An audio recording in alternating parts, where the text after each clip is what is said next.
What's up, everybody? Patrick LaRouche here from Evolve Restorative Therapy.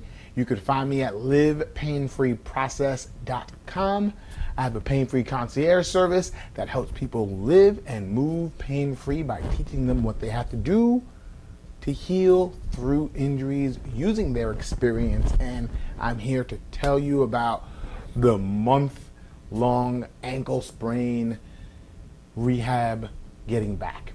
And I've been working it, but tragedy happens. You know, there's trouble in paradise. So I had an emotional week, a lot of things going on in the business here and there, a lot of things going on with family, and I was walking my kids to school and decided to push off a little bit. Pop. Felt something pop. And it wasn't like a bad pop, because I don't get those type of things, but I felt something at my degree of saying something's up, which got me to think and feel and see what was going on. So I'm catching it relatively early. So when people hear pop, they think of traumatic things, but my pop is not that. I want to make sure you understand that. So it's not traumatic. I just felt something move that didn't want to move, or something happened and it's just my body talking. Now, the point of this whole thing that I want you to realize is I'm catching things really early all the time, and I'm able to work better.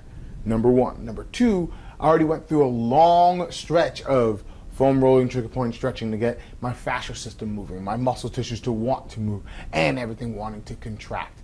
That's very important for you to understand, because now I'm about to show you the next step that I have to do, which is more active in nature, which is more not aggressive, but it's going to put load on an area. And I'm a big fan of telling people, if you do not have proper movement, you shouldn't load it.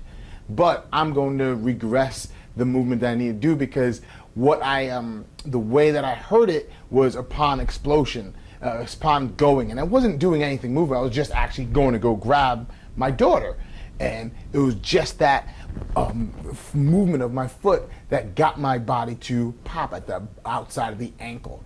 So now I have to rehab that.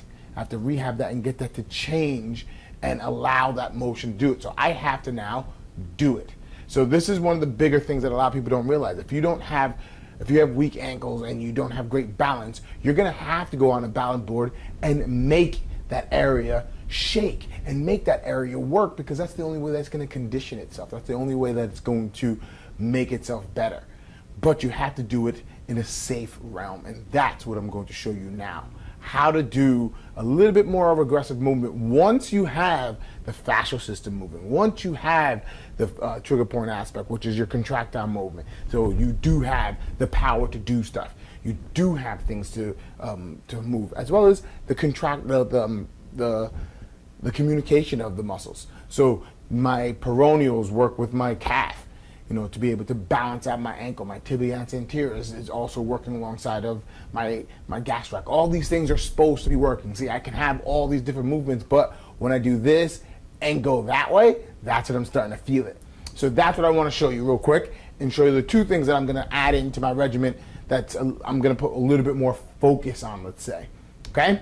All right, so this is the key, right? First things first, I have an ankle issue that runs through the back part of my calf all the way through here, which is all deep things, and it's wrapping around my ankle all the way back. That's what I felt move upon me pushing my ankle this way and pushing off that way. So now I can feel it every time I do that angle. So number one, I have to now learn how to touch and roll through that area, which now it's binding and it's trying to stick to itself. So I have to now grab my foot, all passive stuff, all while holding that area that doesn't want to move very well, right?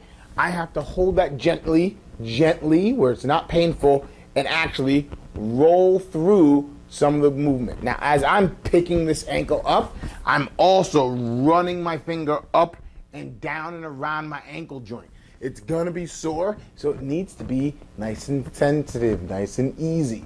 And it's nice and slow, and it runs all the way through. I am talking with you, which now is expelling breath. I want you to really focus on how you breathe. So that's number one. So this is what I'm talking about. It's active. Now you're actually working with your body. And I'm getting my body to start learning how to move. Push off. Push off. So I'm pushing off, which while I'm contracting all this area, I'm asking this area to get flushed with blood. I'm asking this area to start sliding underneath my hand rather than popping out and moving and grabbing something else. All while doing that. That's number one. So that's the first thing I'm going to do, is get that to move. Soleus stretch, always put to the side. If you haven't done any of the stretches, please look into all my other videos that teaches you how to do things properly. Soleus stretch, pull up. Now I'm getting everything in the back part of my leg, getting everything through here. Next thing that I have to do, this is the harder one. Downward dog, let's say, and now the concept of downward dog is pull down, pull down, pull down. I'm not going to do that. I'm actually going to pick this foot up. This is my bad one. Pick this foot up where I'm up. Tippy toe, hold the tippy toe. Now, slowly ratchet down. Now, this is half of my weight, if that. And I'm controlling it, and I'm coming down. This is called an eccentric load. So what a lot of people don't realize is muscle tissue needs to open, not just contract. It needs to learn how to open, and that's where majority of pain threshold things happen, is when your muscle tissue opens. I did a video about that a long time ago. Please look into that if you haven't looked into that. But that's what I'm doing now. I'm getting the muscle tissue to open in that specific spot. So I'm being very clear on what I'm asking of my body. I made it safe by decreasing the weight load, and all I did was eccentric. And now I'm just gonna keep on doing that until I get that movement clean again. And then I'll add more and more weight, and then I'll start doing it on a stair. And then I'll add more backpack stuff. And then it will move from just that tendon into my lower part of my body, into my lower leg, into my calf. And now we're talking the whole muscle getting elongation in a proper, safe world. Now that is how you're going to troubleshoot when something does go wrong. You're gonna always look at your body and say, all right, this is what just happened. I have my core 3. I have all the things that need to work. And if you don't know about that stuff, you don't understand, please get my videos that teach you about how a muscle is supposed to move, how your body's supposed to react, and how are you supposed to address it, because you are the helper. All right? So if you have any questions, please comment down below and tell me, how did this help? How hard was this for you, actually? Because it's not easy to hold something and move it easily. And the eccentric load, that takes time. That takes control of you, learning how much weight you can put on. And even if you don't have an ankle injury, this can help, because this will start to get you to learn how to use your intrinsic muscles of your feet. So tell me, how hard was it for you? Please hit me up. Until next time, later.